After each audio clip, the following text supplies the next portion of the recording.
Welcome back to Lift Talk. This is episode 35. I'm joined by Matt Bartholomew today. Matt, how are you, mate? Yeah, not bad, mate. Not bad. Feeling good. I hope that Chris cuts that out for your sake. How you doing? How you doing, mate? Yeah. So today we're going to do a SBD Australia Cup preview show. An SBD Australia Cup preview show. And I brought Matty in because he's commentating the event. So he's going to do a lot of research on these lifters over the next few weeks so that we can get the commentary up to scratch. And I thought it'd be a good idea to get everyone who listens to the podcast aware of what's going on, tune into the stream and have a bit more of an insight into what is going on in the competition before it actually starts. I'm just going to surprise City Strength, do no research, and then on the commentating be like, no idea what this person's Don't PR know is. Don't know who this person is. Don't Good know where luck. she's from. Yeah. Oh, that was a good lift. Yeah. So before we get into actual talking about the lifters themselves, I wanted to ask you, Matty, what are you excited for about the Cup? I think that it's going to be really unique, and that's the part that I'm excited about compared to things like nationals and locals. The tactics of the lifters at these competitions really vary, and we know that landscape for local, we know that landscape for national. What I'm referring to is like at a national event, you might be a bit more conservative for placings and tussling in that sense. I think that this kind of competition allows you to be more aggressive. So there is the potential for it to be more entertaining in terms of the types of lifts people are going for, the risk that people will take. And the reward is different. You know, the reward is different. There's the sort of accolade, and there's also the monetary side. Yeah, and you're not losing out on a spot at Worlds if you risk it and miss out. You're just kind of missing out on prize money. That's it. Yeah. And the other thing is like, this is one of the few chances you get a chance at a record that isn't national. So as you said, if people do play it more conservatively at nationals, they might not take a record attempt. Whereas in this kind of circumstance, we are actually trying to encourage lifters to take record attempts to make it more exciting for the people watching. Yeah, exactly. I think as well, when it comes to, you know, we've talked a lot about the consolidation of powerlifting in Australia and how that can help rise the standard over time. I think events like this can also do that because it's encouraging people, it's baiting people to focus on records at a moment where it's fun and entertaining to do it. Again, you know, the record side of things at nationals is a nice to have. It's a good tactical advantage, but it's not the focus. It's not the primary goal. That's right. So I think that can also help to elevate the sport. And often in a competition like this, there may be someone competing in a weight class on their own. So they may not be worrying about what anyone else is doing. So they're able to take that record without sort of worrying about someone else getting it off them. Exactly. I also think that this kind of thing is like as you said, it's a bait to bring people in, but also bring people from other federations in as well. Like we've got, I think, 4 lifters from the USAPL doing their first APA comp at this comp, which I think is really cool. Hopefully, like building towards that goal of uniting drug-tested powerlifting again in Australia. Yeah, exactly. I think if events like this can happen to attract certain individuals, that you're going to get eyes from those other federations as well, which is an opportunity for APA to present itself well. And then if it does, you know, that can potentially move us along. Double-edged sword, obviously, but that's what we want to see. We want to see a lot of attraction of talent, and then with that, attracting more people into the sport in general, because if we have more people in grassroots and sort of more amateur level, we're going to be able to foster that talent and bring the sport up over time, which for a country that has a pretty small population as is, and then that filters into a small lifting population, being spread out is not a great thing. Yeah. You know, you can afford to have that a little bit more in bigger population countries. So I think that's going to be like a really important thing for Australia. I think we've seen that in other smaller nations as well. And the recent surge of smaller nations being competitive at Worlds. Yeah. And I think like not just the grassroots, but also the top level. When you bring people in at the top level who are competitive against one another, it pushes those people at the top level even higher. Like we're bringing Hung into the 105s and like just throwing him in the mix. And it's going to push the other 105s who are at that level to elevate more, to try and beat that next person coming in. Well, that's actually a really good example because I think we've seen and we've commented on the 105s at nationals and how the potential was here, and here. And then a lot of people either pulled down or underperformed, and the total in the end was lower than where some of the abilities were. And I think Hung coming in as someone who has hit the 822 at much lighter, 98 I think it was, and then has done like 850 or something in training, I think is a really good person to stimulate not the others to get better, but to show us, like put it on the platform, take that risk. Yeah, totally. So how do we think that comps like this will elevate Australian powerlifting then? Well, I think the first one is a bundle of what we've just said there, that people can take more risk. It exposes the standard of coaching and plans for the day as well, because if you are taking more risk and going for that like pinnacle lift of your abilities, the warm-ups, the attempts, the way you coach, the timing of everything, the prep, accuracy and taper, it all matters much, much more. Whereas let's say someone has like a 300 deadlift ability in a theoretical world, and they maybe don't nail all of those things, but they only need to attempt like 292. You're never going to realize that. Whereas if someone's peak ability is that 300, that's going to get them that record, that prize money, and that overall, they had to have nailed all of those things. So I think it's really good for the coaches as well to have to nail down these details, or else the repercussion is no, you're not going to get that achievement. It's not going to be the same. So I think that the higher stakes situation of how hard these athletes are going to be pushing is going to make everybody be better. Yeah, there's a professionalism aspect to it. And we've seen it at Sheffield and we've seen it at Rayleigh. Like the amount of made lifts in a competition like this actually goes up compared to like just a normal good lift or a DOTS formula type of prize money competition. Because in those circumstances, there's like, always a few people who are higher in those coefficient scores that are like, pretty likely to win and could maybe even win on a 6 for 9 day. But in this kind of scenario, you're like almost forced to make every single lift, and every single lift gets you close to that score that you need to win in the overall. And I think we'll see like lots of 8 for 9s, lots of 9 for 9s in this instance. Yeah, I hope so. And I think it also gives way to differences in tactics, or leads to creativity in tactics potentially. So, for example, I think that it was, like at the initial Sheffields, what I noticed in some instances was people trying to secure the records early in their attempts and taking extremely small jumps, which is a tactic. That played out fine for some. It played out pretty terribly for others. And I think that'll be interesting as well, because once again, it exposes how people think. It also makes people innovate a little bit. And these things can then help you perform better at a national level, and then when we get to international. So I think that like the trickle-on effect. But the last thing that I think is going to be good for Australian powerlifting is that spectacle sport or exciting sport brings eyes. Eyes can bring influence, talent, money, all the things that help to grow sport. And I think that is only a positive thing. So the more we can put out good content like this, the stuff that City Strength's putting out about the athletes, and draw eyes to what is a genuinely exciting event, we can continue to build the direction of the sport, and more people are going to want to do it. We're going to have the higher chance of talented people continuing to come into the sport, younger lifters and all those good things. So yeah, it's very, very exciting, and it's a unique event, and I think it's going to be really great.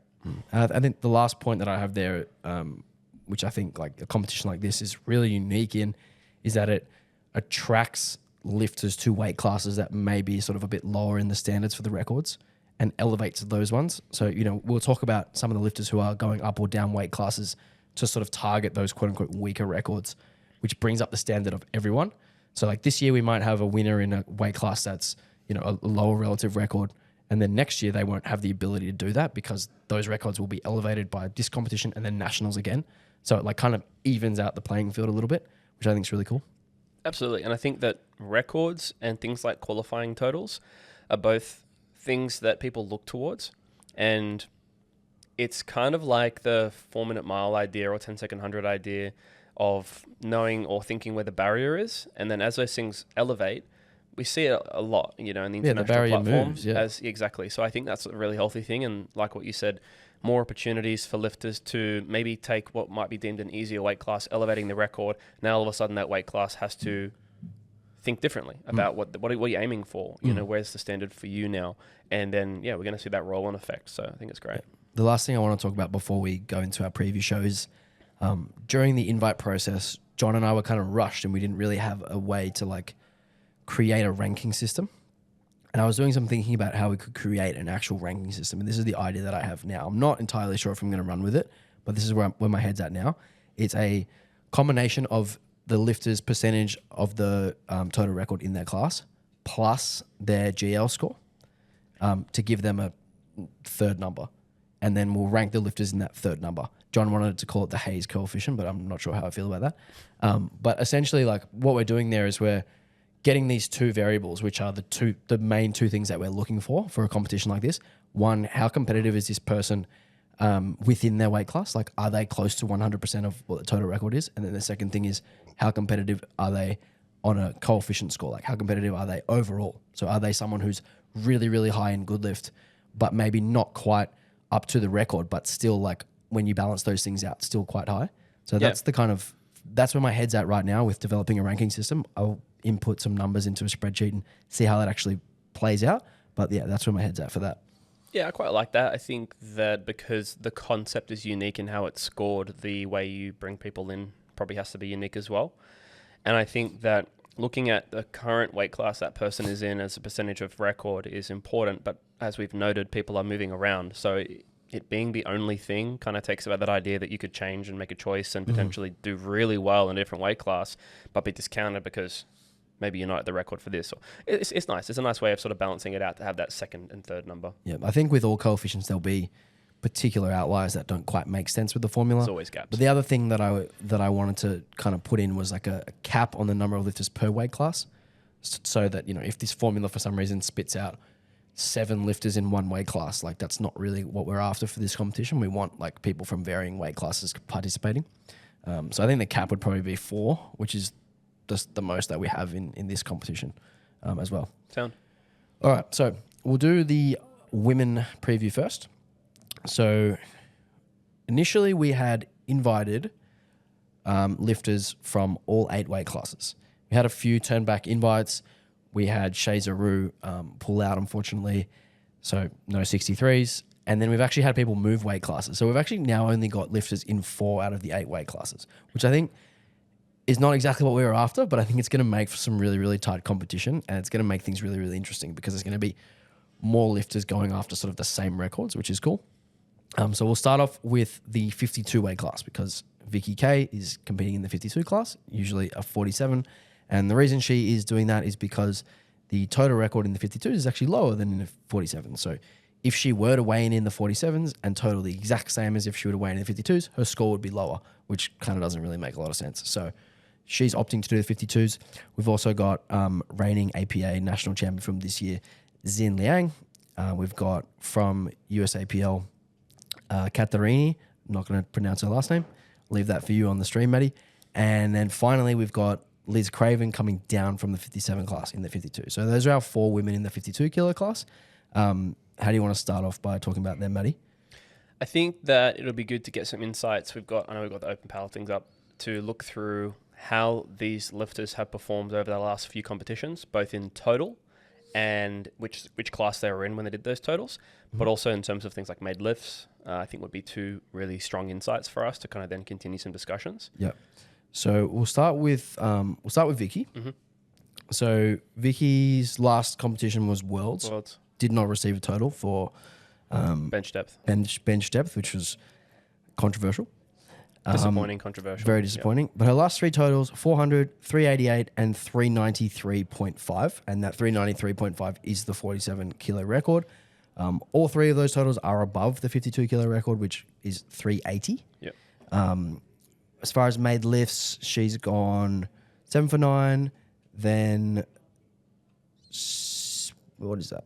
5 for 9, then 8 for 9. 7 for 9, sorry. Okay. Yep. As far as the records go, actually, how about we do it this way? We go squat, bench, deadlift total. Yep. Okay, so the squat record in the 52 class is 148.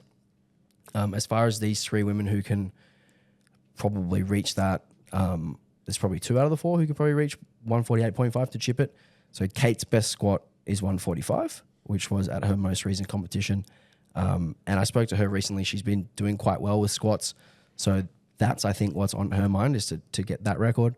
And then Liz, who's squatted a lot more than 148 in the past, but obviously this is her first comp at 52 in a number of years. Recently done 150 and 150.5 at her last 2 comps. But again, upper class. So I guess for the squat, we're looking at those 2 for that record. I think Zin, best squat of 133, a little bit below the mark there. And Vicky, best squat of 140, 140.5. So she might be a chance, actually. You've trained with her alongside her. What do you think? Yeah, I train a lot with Vicky. I think that you said the record's 148. Yeah. I think 148 would be a little bit of a stretch. I think she's squatting 140s and training really, really well right now. And I know she's feeling a lot better this prep than the last couple of preps. I think she's been managing a few niggles and is feeling a lot better now. And part of that, I think, is just sitting at a comfortable weight. She knows she's also not going to have to cut late in prep and things like that. So I think we will see a stronger performance from Vicky for those reasons, that she's feeling healthy, that she won't have to cut on the day. And we know that, I think particularly when you have a lightweight class, weight cuts can make quite a big impact. And obviously they can for the bigger weight classes as well, but a kilo is just a bigger percentage. So I think that'll be really good to see. I think 148 plus would probably be a bit of a stretch, but I think she'll probably end up in the 140s. More middle of 140s is what I would expect, which I think she'd be really happy with. And more so playing that total game. And have you spoken to her about her plans for next year? Is she planning on going back down for nationals? So she messaged me about it regarding like qualifying and things like that. Yeah, she's planning on doing 47s. She's not planning on moving at the point that she spoke to me, at least. Maybe the experience of prepping a weight class up will change her mind. But I do believe that she was checking, can I still qualify for nationals from that nationals total? So I think she's planning 47. I think for her to go up would be pretty silly because she was so close to a podium finish at Worlds as a 47, and the difference between the 47 and the 52 totals is like 70 kilos or something like that. So I think definitely a smart move for her to stay in the 47s from for sure. Perspective, But for this competition, she's doing the right thing. She might nab a couple of records and win some prize money, and So within the year or two, that decision might be to stay 47 at the future SBD Cups because it's actually the 52 records. Exactly. Right. So we'll go on to bench for the 52s. Only Vicky and Kate, I think, can get the bench. The bench record is 88. So Vicky's done 91 in the past. Kate has done 85 as a 52. But I know Kate's been dealing with changing over from USAPL to IPF with regards to bench depth, so that may affect how she benches. So my money would be on Vicky taking the bench record. Yeah, and I do think Vicky has been working hard on trying to make sure she gets even more convincing, obviously because she was pulled up for what she was pulled up. I think that it's always a question mark when lifters are borderline because you do have the interpretation of the rule and it being implemented in the nature of the way it's worded. And that looking different on everyone, it's a lot more clear cut when you're assessing squat depth. Be that what it is. So lifters have to adapt to that. But Vicky's bench looking strong. She's looked very consistent with the changes she has made. So I think she'd be in good shape for the bench press and carrying a little bit of extra weight or not having to cut that weight. Obviously for bench press, we know that's going to play into her favor. So if Vicky comes through with a strong squat, not far under what the others are doing for a record attempt, and then actually manage to get a bench press record, she'd be in a great spot. Yeah, I'd be quite surprised if she didn't walk away with the bench record, to be honest. Like she's been looking strong. Her depth has been looking more convincing, like you said. And then again, factor of not having to cut. Like I think she'll be into the 90s. So moving on, deadlift. So the current record holder is Zin, who's doing the comp, best deadlift 175.5. I think only Zin and Liz will have a chance at this. I think Vicky's probably, again, with the squat, like quite close, but not quite there. What's the deadlift record again? 175.5. I think, honestly, Vicky's deadlift the last block or two has picked up quite a lot. I know she was nursing a bit of an adductor thing coming into Worlds. Yep. And I think that's improved a lot, particularly even just like the last couple of weeks. And she hit like a really good 170 recently. 5 more kilos, and then potentially those girls actually taking it further. It's a different question. Yeah. I think if it comes to like pipping it, I wouldn't discount Vicky. I'd actually count her in more for the deadlift than the squat. Yep. That's good to know. Yeah, her deadlift has looked particularly good, and she's been commenting that her body has been feeling particularly good. Whereas, like I say, in previous preps where she's still wound up around that 170 mark, she's been like nursing at adductor stuff. Yeah. So that's been good to see, and hopefully that stays feeling that way because we want to see, hopefully a few of these women in this weight class hitting 175.5 and then someone hits 176 or whatever, right? Like that'd be awesome to see. Yeah. So it'd be cool. I mean, like maybe she goes for it first and then something happens after that. That'd be cool. Yeah. I could see her doing that. I could see her pulling like 167 or something and then going for the record, or pulling 165 and then like trying to go 0.5 over and just giving it a roll. I think the thing with Vicky as well is like she's actually quite a slow paced lifter. Like all of her lifts above a certain range look very similar. 100%. It's quite hard to tell what the limit is. Like, Yeah, like she I can might be- do like quite a slow lift and have another 7.5 kilos. Yeah. Like I can be watching her and think to myself, oh, that looked like a tougher single. And she'll go and put 10 on it. Yeah. And it just moves the same. And then Yeah. that was tough. And yeah, I think you do see that a lot in, again, like lightweight female sumo lifters, where it's like, I can sometimes find it, like I said with that example, find it extremely hard to see the pacing change. It's like this ability to just continue to hold position is really, really awesome. So yeah, it'll be interesting to see where she lands, but she has had a healthier, stronger prep in that regard. So I'd be counting her in for an attempt. Yeah. Yeah. And then obviously the other one is Zin, who's the current record holder. She had a pretty rough go at nationals, missing 2 squats and 2 benches. So kind of had to like pull whatever she needed for the win, which to me leaves a clue that she's actually good for more, because she only pulled exactly 0.5 more than she needed to win It's a fair the assessment. gold medal. So I think she'll be one to look at as well. Like I wouldn't be surprised if she's in the 180s as well. And then obviously there's Liz Craven, whose best deadlift is 190, but that was a long while ago. She's done a few 185s at her last 2 comps. She did 183 and then 185, which kind of like got to lockout and bobbled, which was unfortunate, lost balance. But it moved nicely. And she deadlifted 180 yesterday. And she'll be looking for around 182 to 185 in this final block coming up. So yeah, my money would be on Liz, but I'm a little bit biased. So The fourth lister, was it Katarine? Kate's best deadlift is 165 or 167.5. Yep. I was talking to her and she's been nursing a bit of a hamstring tendinopathy, so her deadlift's been kind of on the back burner a little bit. She's hoping she gets some nice momentum in this final block. So I probably wouldn't put her in the running for the deadlift record. The other thing that Zin and Vicky will have to consider is it worthwhile reaching to try and attempt a record if, say, Liz is looking good to just blast it? Yeah, that's the other thing as well, is like the chips don't really mean quite as much. Like they may, but it's not the kilos game at the end of it. It's going to be that percentage game. Yeah. And I guess for those lifters in that class, it does matter if it comes down to them being the highest ranking. But because cross weight class, it's just not the same mindset. So the desperation to take a chip is different. And so that will, I think, be a train of thought for those lifters is, okay, if Liz is turning up with 180 plus potentially, you know, is it going to be worth Vicky attempting something that's risky, 175.5 or 175.5 is the current? That's the current record. 176, you know, or is she going to go, look, I'm good for 172.5. I'm going to lock that in because I'm thinking longer term, right? That I think is an important thing to consider. So yeah, I think that's going to be interesting in terms of, like I said, the tactics of how people approach. I also think it's pretty likely that Liz will take the record on her second, and then we might see Zin and Vicky try to chip her on her third and then kind of put the ball in the court and say, hey, Liz, do you want this record back, or do you care more about the overall? Like, are you gonna be more conservative and just take the record back, or are you going to overextend and maybe we get to keep it, which is also another play as well. So that'll be interesting to see. As far as who wins on the total, I'm really interested to see how these 4 go, because I think it's going to come down to, like we always say, is like who actually makes the most lifts. They have different strengths. Yeah. Yeah. So I'm keen for this little battle, 4-way battle, and then obviously within a full battle of women for the overall. So Sensational. That's a good rundown. And I think actually, like, I know you said you were trying to get a spread, but I actually think this adds an element of excitement, having, you know, coincidentally more in one weight class. And I think that it puts more pressure on the decisions. Yeah, so when we did our like sort of initial system for the invites, it was good lift score, ranking within your weight class, and then the third one was inter-class battles. It was like the lowest out of the 3 priorities. Yeah.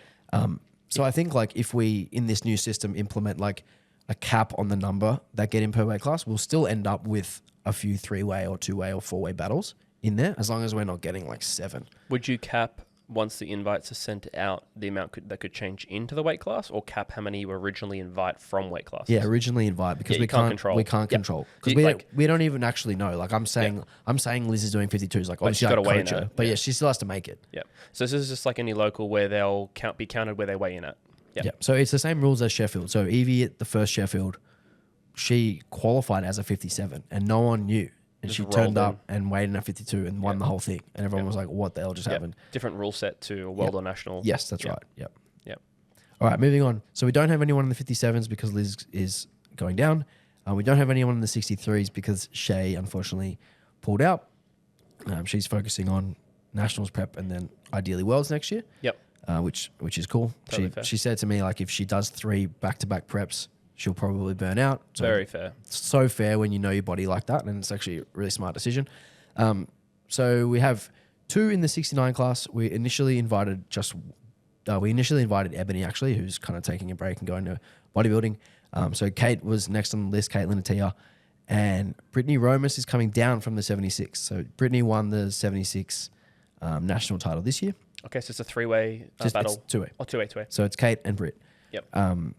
So Britt actually won the 2022 APU at 69, and then she went up, did Worlds at 76, then won Nationals at 76, and then did Worlds again at 76. So now she's gone back down to 69, and this is one of those instances where the 69 record is low relative to the other ones. So again, smart decision.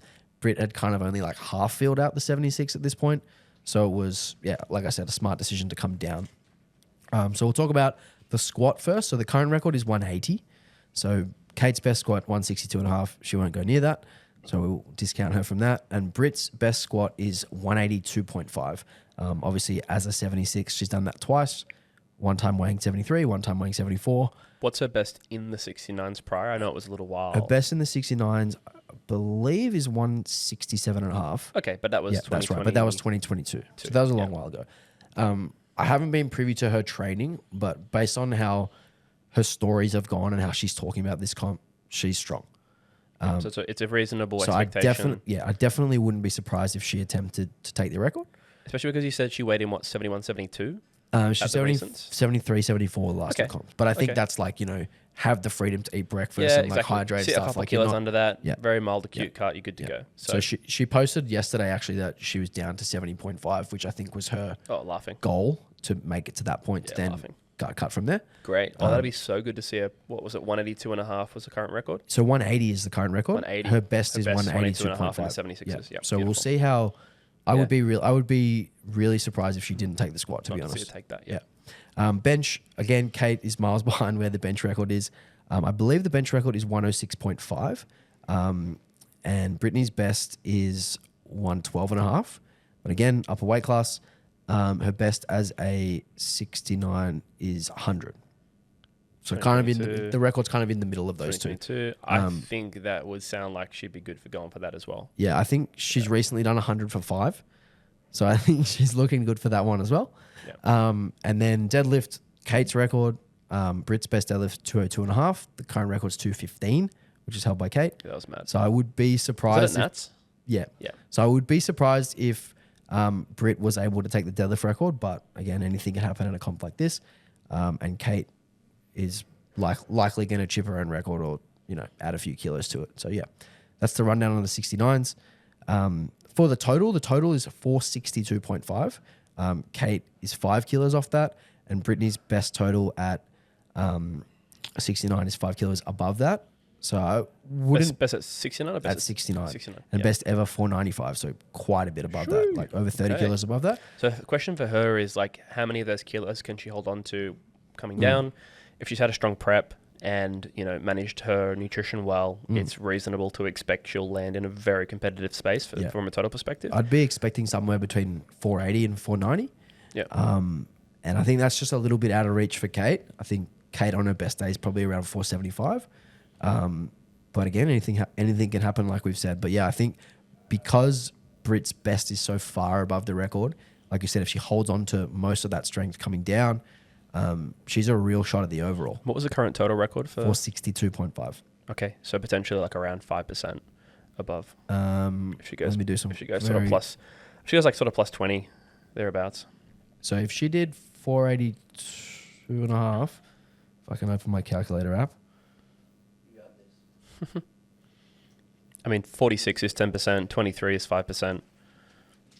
So it's like 489 is 5%. So plus 20 would be 104 score, which is very close to 5%. Probably going to be pretty competitive. So so it'll be interesting to see, how far Britt can push that total record, whether she can take squat, whether she can take bench, and then it'll be fun at the end to see how far Kate can push that deadlift. Definitely. If we quickly compare that to where we think the 52s Yep. could land relative to their total record. Yep. That would be nice, I think, to compare. So, like, how does 4% look for those ladies? So the 52 record is 380. Yep. Kate's Looking at best. 19 above that for 5%. Yep. Yeah, So so about that's- 400. Yeah, about 400. Yeah. 5%. That would clear. That would probably. Oh, that would be very close. Yeah. Yeah. Okay. Okay. So yeah. So I can see Vicky doing a bit over 400. Yep. Liz did 410 this week. So I Yep. would expect somewhere between 410 and 415 for Yep. Liz. So on a good day, the 52 pool are probably going to be, slightly elevated in percentage compared to our 69 pool. We'll see because Most likely. like if Britt can hold on to all that strength and her deadlift actually Well, that's the question, right? Like, was Yeah. it 490 something? 495 is her Right. best, Like which would give that, her, it completely yeah. changes the conversation. 'Cause- So it's very hard to know where she's going to land. Yeah. Yeah. I think I think the things she's got at her, like the best card she has to play is actually her deadlift, because her deadlift was 200 when she was in 69 and only went up 2.5 going upper class. So I think coming back down, her deadlift might actually go up a little bit. Obviously, like when you get bigger, sometimes people can struggle with the leverages of deadlifts if it's a little bit uncomfortable. Obviously, you went through that. And me, I know when I'm a little bit heavier, it feels a bit uncomfortable to deadlift. So I wouldn't be surprised if Britt actually put some kilos on her deadlift, Yeah. which may be enough to then And again, take could over trade these some kilos 52s, from yeah. some of the loss elsewhere, and we might actually see something very close to what Yeah. she's done at 76. And obviously she'll have the chance to go after the 52s on the final deadlift, so she'll have the final say. Yep. Which is cool. Yep. All right. Cool. Moving on to the 76 class. So we thought we had 4 and Britt's gone down. So we have 3. Mm-hmm. So we have Kelly Fagan / Kelly Oh, yeah. Clark / Kelly Basto. I don't actually know what her last name is. She's been married a few times, so I don't know what she goes by now. No worries. I spoke to her about it, and I think she wants Basto on her t-shirt, so we'll call her Kelly Basto. Cool. So Kelly's best total is 487. The current record's 495. We've got Isabella von Weissenberg, whose best total is 528. That was a long while ago, Yep. but she's strong as hell. Everyone knows Izzy. And finally, Shania Radke, best total of 465. Is that right? 465. But she's been making awesome progress since moving into the 76 she really class. has. So we've got these 3. For the squat record is 187.5. Yep. So Kelly recently squatted 190. That was a month ago or 2 months ago At the now. local she did. Yeah, at a local she did, Yep. which was quite comfy. Her best squat ever is, I think she's done like 203 or somewhere around Yeah, I there. recall that. So she'll definitely be a shot at that. Izzy's best squat ever is 203, but that was as a 72. So obviously she's got more room to play with as a 76. She came in her first day of prep here and did like a let's see where I'm at testing and squatted 200. So she'll be like well above that. Mad. I Yep. think. And Shania, I think, will be a little bit short on the squat record. I think she's done around 175 in training. I And think she just the other day did Yeah. a PR. Yeah. so she'll Yeah. be looking like And look good. She'll be looking in the 180s. I Yeah, don't she'll think be- quite into the Should 187 be, range, should but be stashing that. yeah, she'll be kind of building the total there. So Yep. it'll be Izzy versus Kelly for the squat record, which will be cool. Mm-hmm. The bench record, So did you say there were 3 in the 76ers? there are 3. Yeah. Yep. The bench record, Kelly, Izzy, and Shania. I believe. I'm actually just gonna look this up. Can you talk for a minute? Yeah, no, absolutely. I think this is going to be really interesting because we have Kelly, who's been in the game for so long, with Isabella, who has put up a really good total in the past, and then, is relatively, I guess, coming back into a very competitive competition and could just put up something huge, which is really cool. And then Shania as well, new to the weight class, progressing like crazy, really big deadlift. And similar to some of the other weight classes that we've spoken about, you have some differing strengths and weaknesses across the total, which is always going to be something that's really exciting to watch. So, yeah, that's about all I've got for you. Until Yeah, I think this we got the class records. is actually going to be the hardest to predict because I agree. you got Kelly, who had a bit of time off. She did 2022 nationals and then didn't compete until like 2 months ago. Yep. So that was quite a long hiatus. She still held on to a lot of that strength. But it will be interesting to see how much further she can take her most recent performance. And then Isabella, who was like an absolute legend in raw powerlifting, multiple time podium at Worlds. I think she came second a couple of times at Worlds.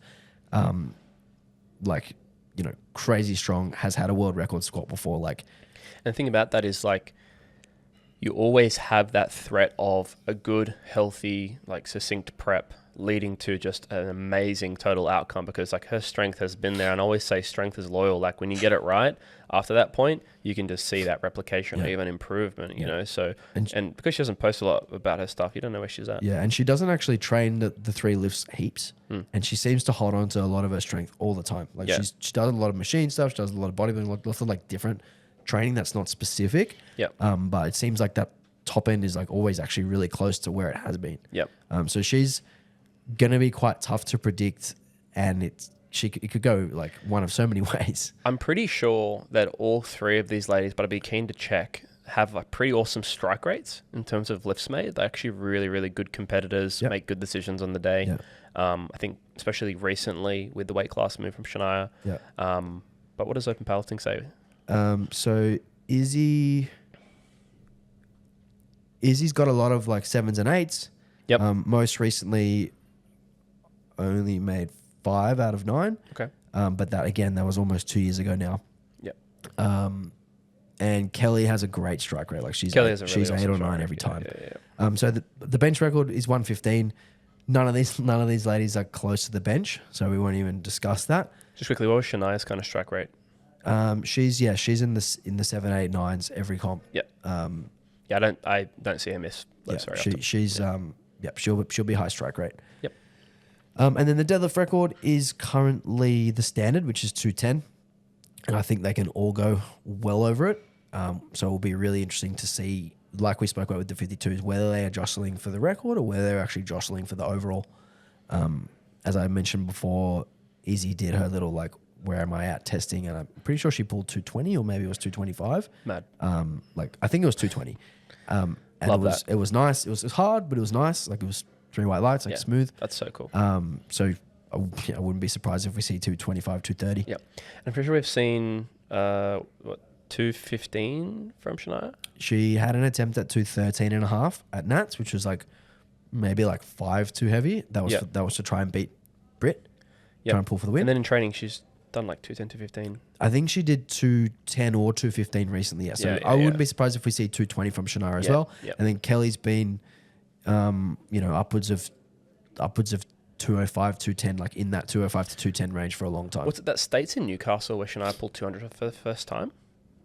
It was like mega difficult. No, that was actually a local. I'm pretty sure to qualify for states. You're true. Sorry. They just went full YOLO on it, and it was like a 20-second grinder. Yeah, it was mad. Yeah, it was crazy. But like great progress since then. So she's obviously grown into the 76 really well. She's quite tall, so was never going to last as a 69 long term. It'll be interesting to see. I think the most hotly contested record is the deadlift in this one, because they're all actually up for it, and it will be sort of changing hands each attempt. Yeah, and I think that's probably going to be one of the key decisions that'll be very, very interesting on the day from lifters, is this, decision making potentially between the individual record, especially for the deadlift, and then potentially a podium overall. That's going to be like one of the biggest decisions. And I don't know if I could accurately predict what is an obvious decision from people, because everyone's got their own mindset around it. Yeah, and everyone has their own like goals they weigh up. Do I care about the record, or do I care about the podium? Or do I care about the podium, or do I care about the record? Do I care about PRing my total? Do I care about PRing my deadlift? Like what are we actually trying to do here? Yeah, and then as well, like how much of a difference in selection is it to chip the record versus to try and win the overall? So it could be that you've got to add 10.5 kilos to a second attempt deadlift that you feel you had, up to 12 and a half for sure, versus, you need 15 for the second place overall or something. And if you don't take that, you're 5th overall or something like that. So like these are all very interesting decisions that I'm very excited to watch unravel on the day, to see how these individual personalities, but more importantly, the coach relationship with that, and talking about the tactics beforehand is going to be so important for this partnership, to not be like, what do we do like on the day? What are our primary goals, secondary goals, tertiary goals when it comes to decision making, so we already know what our hierarchy is. And that 105 score that we kind of alluded to earlier, that would be 520 in this weight class, which I think Izzy is a genuine shot at, maybe more. Don't think Kelly or Shania will be up at 520. So I think the people that we've mentioned for the overall so far, That's right. So We're Izzy looking being at 528 all-time best. 526, wasn't 526, it? 528. 528, that's right. 528 all-time best. 520 would put it at that 5% over point. Okay. Yeah. So Yep. sort of that 5% over. Brit's looking likely for 5% over. Yep. Liz and Vicky looking likely for 5% over. Yep.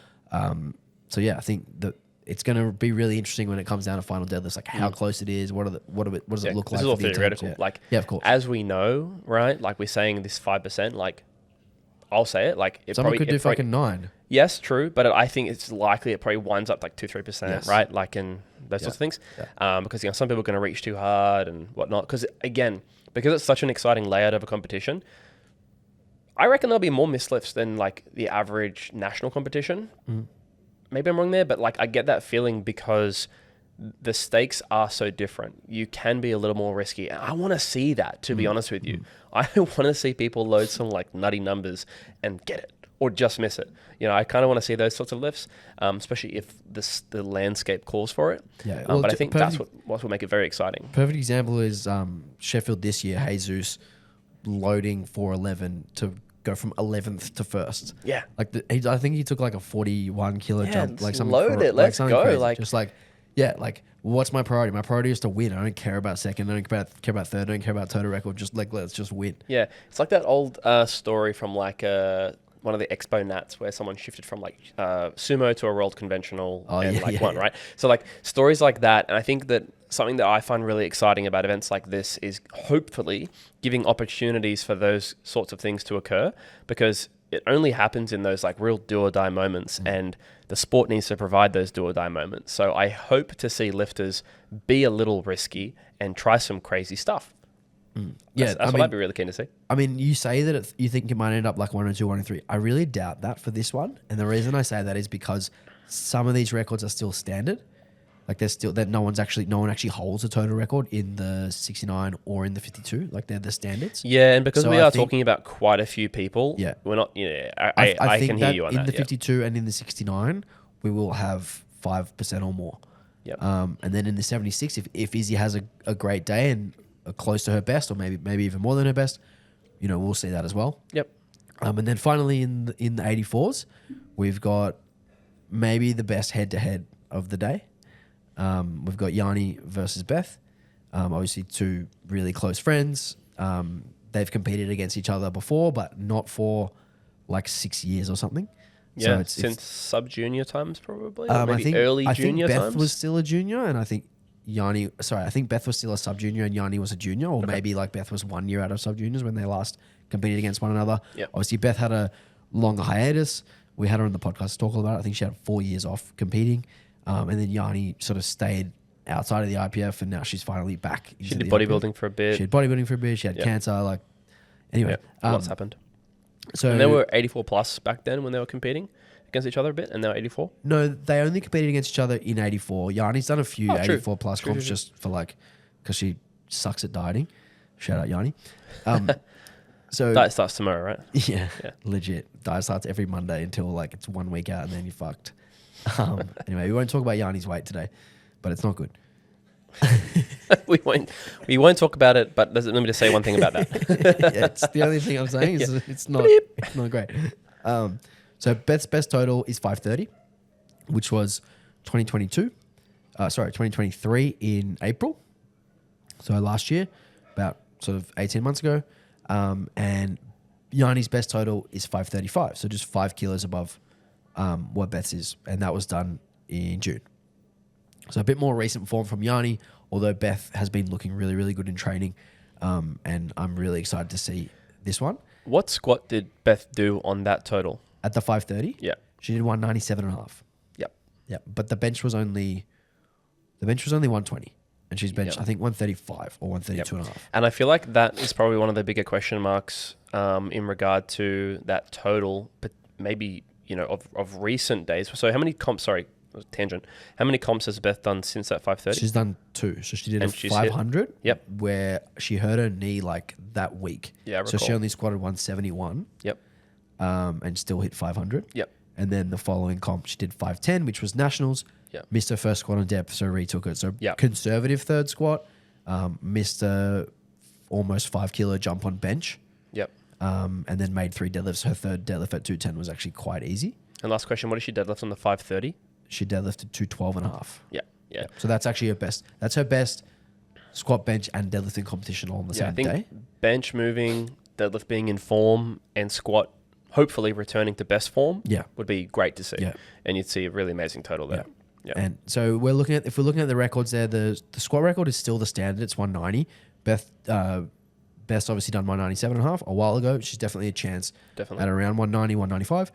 But Yanni did 205 recently, so she'll most likely finish with the squat record unless she has a bad squat day. Yep. The bench record is 120, which is Beth's record.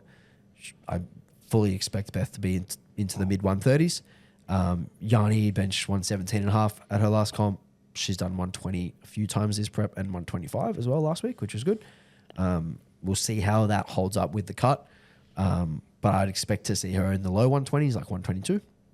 And then deadlift, the record is 217.5.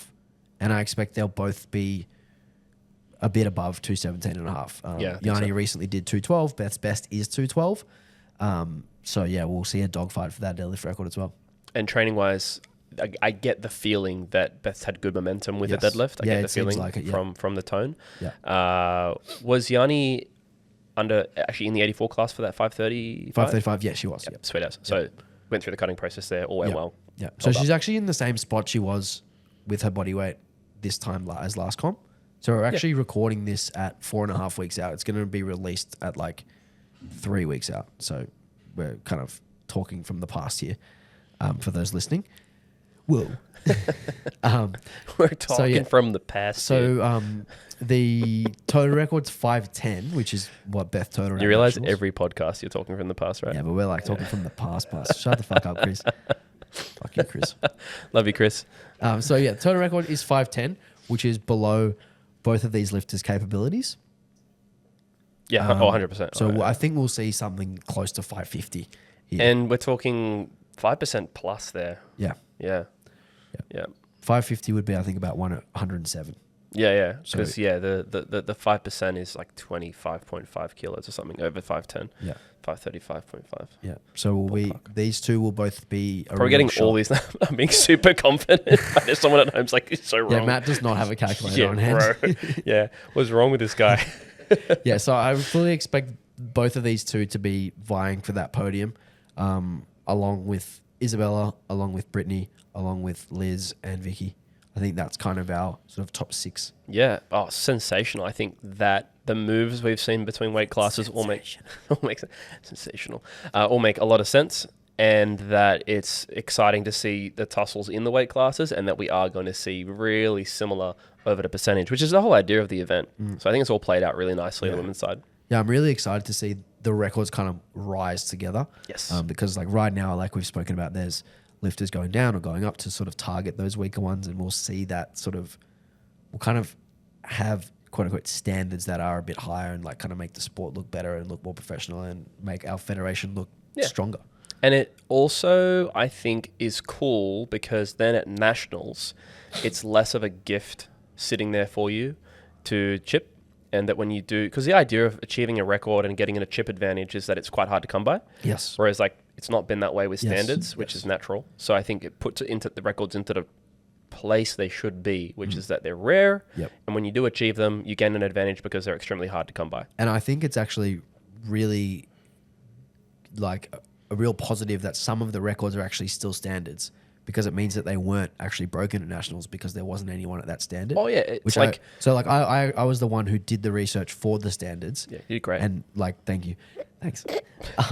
And thanks, guys. I would agree there. Like ultimately, like when you make a standard, sometimes the standards are just like really run of the mill, and they are knocked over by like 100 kilos if they're totals, for example. Yeah.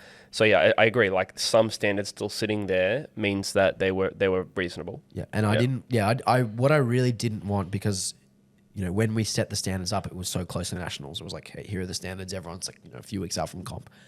I didn't want 7 or 8 people going for one record, and then on their second attempts, 5 people have chips. And chips everywhere. Yeah, complete exactly. Nightmare. Yeah, it defeats the purpose. It's not the idea. Records of the need to be at a national standard. Like that's what a standard is. Like that standard needs to be Yeah. an actual standard worth fucking achieving. Standard. Standard. Yeah. Say standard again, Alex. Fuck. So the last thing Yep. we'll do on the women preview is we're going to do the Queen of the Jungle, which is my little segment on who's actually going to have the biggest squat, the biggest bench, and the biggest deadlift out of everyone, which Cool. I think is a cool little segment. So squat, I think we have 2 contenders for squat. It's going to come down to Izzy versus Yanni. I would say. Yeah. I think, we'll see what Izzy's got. Like, she's been hiding her training. Obviously, I coach Yanni, so I know what she's. I mean, Izzy rolling in and doing a 200 to see where she was at. Yeah. Yanni did 205 at her last comp. Yeah. How was that? It was good. There's a bit of room. Maybe 2.5. Maybe 2.5. She's squatting better in this. And she's done better this prep. Yeah. Yeah. I mean, wow, that's really cool. Yeah, I think we'll see closer to 210 from both of them, which I think is really sick. Yep. So bench, Queen of the Bench is probably between Beth and Yanni. I would say Beth would be like a odds-on favorite at like $1.05. Do you know what that means? No, I don't bet. Yeah, I don't bet. Do you know what that means, Chris? No, I'm not going to do that. Gamble responsibly. This might defeat the purpose of the whole like Queen of the Jungle, King of the Jungle thing. Would it be like cool as well to see where everyone's like individual coefficient was at too, or is it more about like overall? Like I'm just kind of thinking like, fuck, who's going to lift last and lift the most? Yeah, cool. Yeah, I think like the GL thing's a bit. I don't want to do that much maths right now. You know? Yeah. It's also like depends on your perspective. Like it's nice to be able to compare, but it's like a slight cope sometimes. Yeah. It's like I lift you by more. Yeah, I have a 3.4 times body weight squat. Yeah. Okay, so I think bench will be Beth. I would say quite comfortably. Yeah, you would expect so. And deadlift, there's quite a few in the running for deadlift. So we got Kate's best 215. 84 girls will be 215. Kelly's best is 220 plus. 209. Isabella's best is 220, 2.5. Shania's best will be around 215. Yanni's best 212, best 212. So I think we got like 6 contenders. Cool. Which is going to be sick because it's all going to be at the end. Like they're all going to be in a row. Yep. We might see like 2.5 jump, 1 kilo jump, 2.5 jump, like for the last 6 deadlifts, which I think will be really sick. So yeah, that'll be fun. Yeah, sweet. I'm going to do a little quick break because I got to go to the bathroom and then we'll come back for the men's. Okay, bye. Thanks, Chris. We are back. And we are doing the men's preview show for SBD Australia Cup. So we got 12 men lifting. We've got all weight classes except for the 59s and the 120s. So we've got more squish in the middle. So we'll start with the 66 class. We've got one lifter, Andrew Trieu. So this year's national champion in the 66 class. Best total 639, which is also the record. You're more privy to Andrew's training than I would be, given you train with him, like actually with him at Breakthrough. So tell me about his chances of breaking his own squat record of 234. I think that firstly, his training has been going well. He's been pacing himself nicely. Squat has been looking strong. I think there's a bit yet to find out. He's someone who I think has to wait till that like very end of the prep to see how he turns up, in a sense. But so far, he's been doing really, really well. I think he did 220 yesterday on a secondary day. And he's like, I tend to squat about 10 kilos more than that on my primary of the same week. So we might see 230 from him this week comfortably. Cool. You said it was 238? 234. 234? Okay. I think he's got a very good chance of getting over that on the day. He's also really good at grinding as well. Yeah. I mean, very similar to Vicky. Like once again, like with a couple of things like grinding and also just like different style of squatting in terms of like shape change and like moving through the squat differently to what you might normally expect. And I say that because I've watched him, spotted him, and other people who are more experienced spotting him and training with him at prior gyms, that is chill. And I'm like, whoa, what's going on here? Is he going to miss the next rep or something? And he has like 4 more. Yeah. You know what I mean? Yeah. And I think it's like, I alluded to this for the deadlift with the lighter weight women. I think it's a lighter weight trend, you know, like your Panas and like, you know, guys like Andrew. Pana, you like him? Is you see this ability to, like, you okay, man?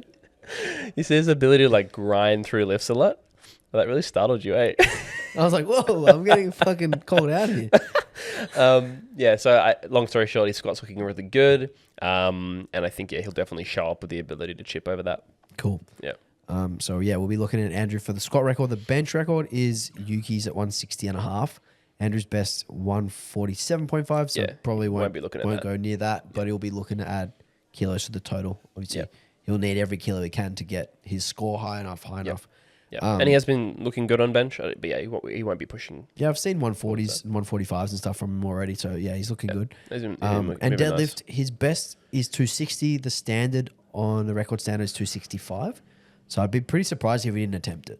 I can definitely see him going over that substantially. And I say that because coming into Worlds Prep, it looked that way. I think he had pulled like a really, really smooth 260 or something like that. Yeah. And it was like, man, you're going to pull 265, 270 or something.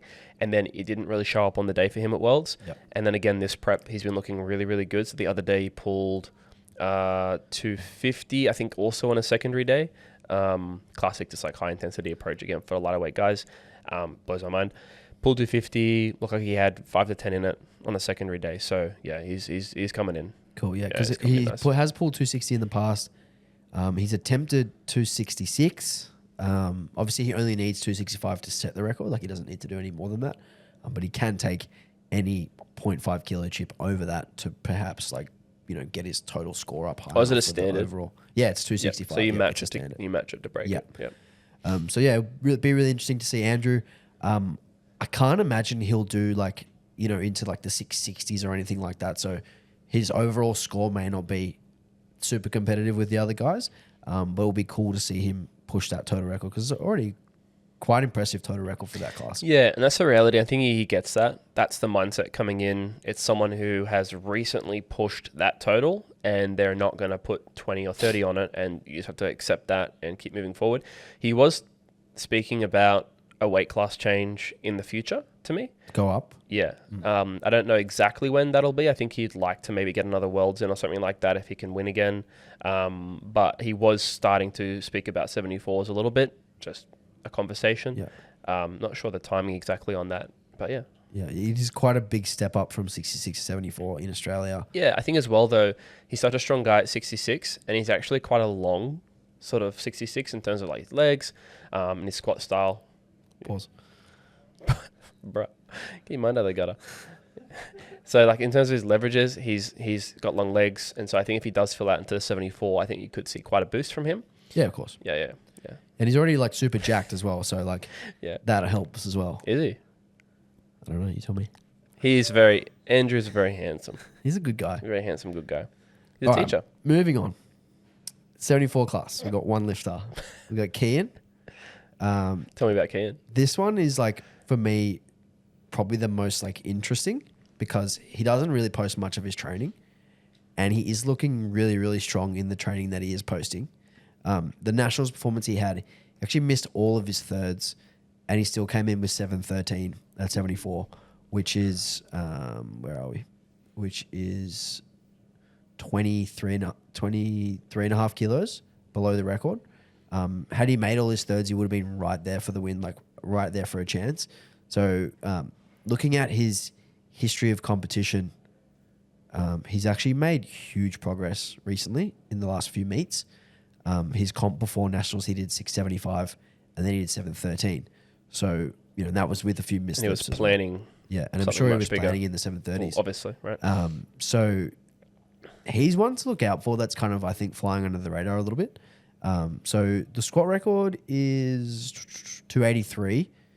Kian's best is 268. So maybe we see him attempt that. But again, if he missed a third and his missed 268 was the second, Yeah, 268 was he his was second. thinking about that.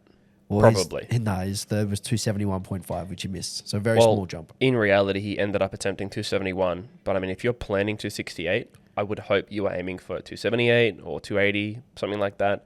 Maybe that's not true. Yeah, But I if he mean, was like just- we said before, we see a lot of these like quite small second to Yeah. third jumps. Let's give benefit of the doubt that they were planning a normal jump.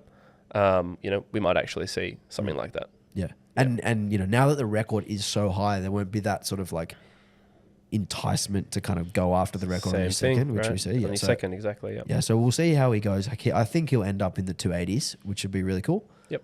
The bench record is probably out of reach for him. It's 176.5. His best is 165. missed 170 at nationals, so maybe not like crazy out of reach. But again, like he's a bit of a dark horse because he's not post a lot of his training. He's a bit hidden. So we could see a huge bench from him as well. Yep. And the deadlift record is 301, which is Leo, and I would be really, really surprised if Keane didn't hit that. He posted a 290 double that he did just the other day, which was like really smooth and nice, long hold at the top with a hook grip. So I would be extremely surprised if he didn't take that deadlift record. Is he the solo 74? Yes. Yep. So yeah, again, he'll be sort of running his own race, just chipping away at the total. And 74 total record the is 74 total record is 736.5. okay. Which I don't think is out of reach for Keane on a really good day.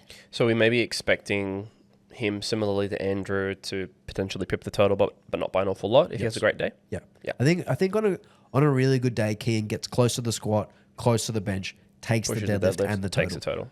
If he plays it smart, like if he doesn't try to take one of those squat or bench records and kind of like miss one lift and you're not in the because conversation. if he misses one, he's got no chance at the total. Yeah. Unless his jumps are tiny.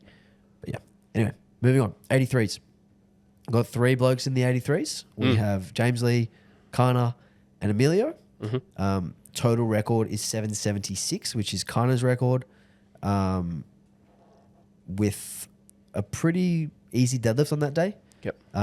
His squat and bench were pretty much maxed out that day. Do you feel like his squat was? I think so, yeah. 'Cause he was getting those shakes towards the top. Okay. It maybe had 2.5, but I think it was quite close to maxed out on that day. Also, as we spoke about in the Nationals review show, like he only weighed in at 81. I know he's been training at about 83, 84. So, that could help out with some squat and bench load. James Lee's best total, 753. Emilio's best total, 750. Yep. So James and Emilio, super close. I don't expect James or Emilio to be super close to Kana at this one. But they do have chances at individual records. So we'll go over those individual records now. The squat is Kana's 290.5. I wouldn't write off James at attempting this. I know Kana will certainly attempt more than that, provided he's healthy and has a good day. You've been privy to James's training. Can you give me an insight into how he's going with his squats? I know he had been dealing with a bit of a knee thing. He has been saying he's been more on top of it this block, and he's had like some good prep work, and he's been pacing a little bit better. So I haven't been catching up with him for as many sessions as some of his previous preps, so I'm not able to comment as accurately. He obviously has squatted 290 in the past. Yep. And so, did that before nationals, yep. Yeah, if he does come in nicely, and he hit that really nicely. If he does come in nicely and he can feel healthy on the day, we can expect to see that kind of level from him. Yep. But yeah, he has been nursing something there and dealing with something there, which happens to a lot of athletes. They can still come in well. He did remark like this is the first time he's had to deal with something whilst prepping, so it is a new thing for him. But yeah, he seems to be building confidence every week when I speak to him. How are you feeling? Yeah, better than last week. Okay, great. So he's in a good spot. Yeah. So he attempted the 291 straight after Kana did 290.5 at nationals, and it wasn't that close actually, but it definitely shows that he's sort of in that range and like definitely a chance for that squat record. Yeah, and I think the nature from what I've seen with James Squat is that there isn't much of a middle ground in terms of like missing and making. So, he could be a couple kilos over the limit and it looks not very close. So he might have had 285 to 288 that day or something like that. Yeah. Yeah. Yeah. And then Emilio, his best squat is 260, so he's kind of out of the hunt for the squat record. Yep. He'll be trying to get as much as he can. Yeah. Yep. So yeah, he's done 260. He's posted some of his rep work like in the 210, 220 range and has been looking really strong. Yep. So I would be expecting up around 270, 275 for him. Yeah. He also trains at Breakthrough. Yeah. He's come in here for a couple of sessions actually. Yeah. So he has, like, from the training I've seen, he's been training really well. He pretty much comes in most days saying like he's feeling it. He's getting pushed pretty hard and like he has a pretty laborious job as well. Yeah. So, he's feeling it. And I think as well, even for himself, but looking at his training, you're going to find it a little tough to know what he has, because when he does really scale back, I think he turns up really nicely if he has that pop. So yeah, it'd be great to see him hit a really solid PR across the squat. That'd be great. Yeah, I would be expecting somewhere in the 270s for his squat, which will be, again, building his total. His best squat is 260 with a 750 total. So if he can get that squat into the 260 with a 750 total. If he can get that squat into the 270s, he's like adding kilos to that total. and definitely a chance at pushing on for that total record as well. So bench press, the record is 186, and I actually think all three of these guys will have a pretty solid crack at it. James' best is 177.5, missed 182 in the past. His 177.5 at Nationals was actually quite comfortable. He had a miss on his opener, so that kind of altered what the plan was. Kana's best is 180.5, and Emilio's best is 180.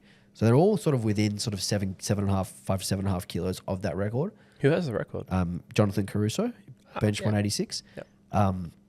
So yeah, I'd expect they all kind of have a bit of a fight for that record, or maybe one of them pulls back and just does 185 or 182.5, depending on how they're playing it for the total. Yep. But that'll be an interesting one to watch. And then finally, the deadlift is actually still the standard. It is 312.5. There was a few lifters who were kind of close to that range at Nationals, but no one made above that. Potsy attempted, 322.5 and didn't get it. So I wouldn't write James off 312.5, but he's probably like close to being written off for that. But I would definitely expect Kana and Emilio to be kind of going and jostling for that one. James pulled 300 in the prep for Nats, and then can you see what he pulled at Nationals? It was like 295. 295. Yeah, and he smoked that. Yeah, it was really good. I wouldn't expect him to be up at that 312 level just yet, though. But if he comes in well, he has shown that he's good for 300 and a bit. So, yeah, we'll see. But I think you're probably right there. Yep. Yeah, I think James will be sort of in the low 300s, 302, 305 at best. In that range. Again, I think that how he's gone like with the knee, like again, I haven't seen a bunch of his deadlift training this particular prep. Like I've seen a bit of his squatting, seen a bit of his benching. So, yeah, it'll be interesting to see how he turns up. He's even, for me, a bit of a dark horse as to where his training is at. So, yeah, cool. Well, that makes it even more exciting. And then Kana's best deadlift is 305, which he absolutely smoked at Nationals. So I would definitely be expecting him to sort of be looking around that 312, probably not upwards of like 320 or anything like that, but probably in that sort of 310 to 315 range. Yep. And then Emilio's best deadlift is 317.5. So obviously he's exceeded that record in the past, and I assume will pull last and be able to decide who ends up with the deadlift record. He also pulled 310 for a double about a week and a half ago, 2 weeks ago. Yeah. It was tough but good. Yeah. So yeah, I mean 310 double puts him in a pretty sweet spot if he's also feeling a bit smashed in training at the moment, which is true. Yeah. So yeah, I think that he'd be the favourite there for the deadlift. But I agree, again with Kana, also depends on strategy. Once again, where is Kana relative? We've already said that the likelihood is he's ahead of the other two, so he's not going to be as concerned about that tussle. He's going to be looking wider to see where he can podium. Yep. So he might ignore that deadlift. Emilio takes that deadlift and Yep. Kana goes more strategic around where Yep. he needs to be for the bigger picture. Yeah, I I'd expect that to play out that way. I agree, yeah. Yeah. I definitely agree with that. So yeah, that's the 83s. And I think if we talk about an overall score, I know Kana's got his eyes on 800 kilos. Mm-hmm. That would be a score of What was the total record again? 776. Yep. So 25 on that. That would be It's a like 103. 4%. Yeah. That would be a 103, Not bad. which is definitely going to be in the hunt, I think. Yep. Yeah, exactly. Particularly if we're just talking podium in general. Yep. Yep. So moving on to the 93s, and we have two gentlemen in the 93s. We've got Ewan Belgrove, the national champion from this year, and we've got Josh Takua coming over from USAPL. Mm-hmm. So Josh has a best total of 815. Stiff bar? Let me just check when that 815 was. That 815 was a USAPL meet, so it was a stiff bar. Yep. So he did 302.5 squat, 190 bench, and 322.5 deadlift. Mm-hmm. Ewan's best total is 765. So a bit of a gap between Josh and Ewan there. I wouldn't expect that Ewan has much of a shot in the overall against Josh, but what will be interesting is the squat record. Yep. I think that's probably the biggest talking point for this class. So Ewan is the current holder of the squat record with 310. Yep. We mentioned Josh has done 302.5 raw, 320 in reps. He's done 320 recently in training, 300 for a triple. 3, yeah. So he's looking strong, very strong. Ewan did 310 for 2. Ewan did 310 for a double. He's done some crazy rep work like 280 for 5 and stuff like that. So I think this one will be very, very close, and it may just come down to the lot number, like who's got the later lot number. They might pick the same attempt, and it might just be like one goes first, one goes next. Yeah, and that's again from a tactics perspective of where are each of them opening, and getting eyes on what the others put in for the third, in terms of order beyond lot number as well. Yeah. And I think the other important thing here is that Ewan was an 83 just last year. He's come up to the 93, hit an easy 310 at Nationals. Like, it was actually quite comfortable. And I saw Gaz, his coach, mention that he was dealing with an adductor strain. He didn't tell anyone about it. Didn't really like mention it with anyone throughout the comp prep, and they played it quite conservative because of that. And it's looked like that he's overcome that with how well his training has been, but also just growing into the class and like allowing himself more food for recovery and not having to worry about cutting down or anything like that.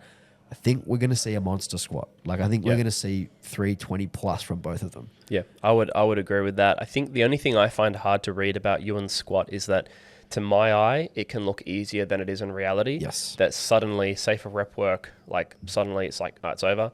Or on a harder rep, you see him really struggle all of a sudden. And that's something that obviously the coach is going to know really, really well. And yeah, I think he's also been working hard on his depth. Yeah, he has been looking a lot more convincing lately. Which is awesome, because he had that situation, was it at Worlds, where he got... I'm fairly sure he bombed out in Romania 2023 Junior Worlds. Yeah. He missed 300 3 times on depth. It's going to shift your mindset. And he's clearly worked very hard on that, which is obviously important. And then for Josh, I think that he's looked in training like he has applied himself to a similar mindset coming from, any other federation. I think that it's a commonly known thing that at a national, international level IPF, you're getting, very high standard refereeing for depth. And I think recognizing that and training to that standard, you can see both these guys are doing that. Yeah, doing absolutely. a very, very good job. Totally. Yep. So yeah, that 320 plus sort of area, will we see, once again, I think that because you have Josh, who I'll say right now is definitely a front runner for the overall, I think he'll be less concerned about that squat record. I think he'll be playing his own game, and he'll be just trying to hit certain lifts, and if he happens to get the individual record, so be it. But I don't think he's going to be concerned about it if that potentially means reaching and missing a third. I just don't think that's going to be worth it. And I think Ewan's kind of only chance at a record here is, he could hit the total if Josh has a bad day. But I think his only chance at an individual record is the squat. So I think that will be a very high priority for them. Yeah, that's it. Yeah. Whereas Josh will be a chance at the squat and the bench and the deadlift and the total and the overall. So he's got kind of more cards to play. I think if we see Josh land in that 315 to 320 spot, I would call that a conservative plan, but probably quite a smart plan, unless he feels amazing. And that hopefully we see Ewan really push up into something massive. That's what I expect to see, and that's not really underselling anyone. That's just saying you've got bigger fish to fry potentially. But yeah, saying we're going to be seeing even 310 plus squats from 93s is amazing. Yeah, it's very cool, and it's cool that we're even going to consider the two guys in the 93s for the biggest squat of the day as well, which is crazy. All these 105s are going to come out, and then Sam maybe in the 120s squatting less than them. And these two smallish boys are going to come out and out squat everyone. It's similar to Isabella and 76ers, right, for Isabella? Yeah. Yeah, similar sort of concept, right, with her squat. So it's very cool. Super cool. Yep. So moving on to bench for the 93s, the current record is 192.5, which is the same as Josh's best raw. It did do that USAPL, so I'm not sure if he took advantage of the heels up rule in that federation or not. And obviously they don't have bench depth in the USAPL heels up? Yeah, they changed that about 2 years ago. You can have what? heels up. Yeah. I've not seen anyone benching heels up in USAPL. Maybe no one took it up. Maybe no one does it. Right, but I didn't know that. You can have your head up as well. What? Yeah, they changed that rule a couple of years ago. So I don't think that he took advantage of that. And I have seen him bench in the 180s, mid 180s, his prep already, and he's looking strong. So I'd be pretty surprised if he didn't finish with that bench record as well. And it is still the standard of 192.5, so he doesn't have to chip. He can just take exactly 192.5. For reference, I have not seen Josh bench heels up. Yeah. He doesn't. Yeah. Well, he also changes, in the past has changed from one fed to another. So he's kind of quite adaptable in the rule set and the equipment and stuff like that. Yep. Ewan's best bench is 180, but as we said before, he's gone up into the 93. So, bench is the one lift that we kind of see explode often when people go up, and particularly when they settle in a weight class. He missed 185 at nationals. Doesn't post it much. He could be having a really good bench prep. That's and right. Do something good. So there's not a huge difference between 185 and a 192 as you get bigger. So we could see Ewan a chance at that too. Yep. The deadlift is 326 by Simon Chahadi, which he did at nationals, which was easy for him. Which I would definitely expect Josh to be having an eye on. He's done 335 before raw. I'm just going to check if that was deadlift bar.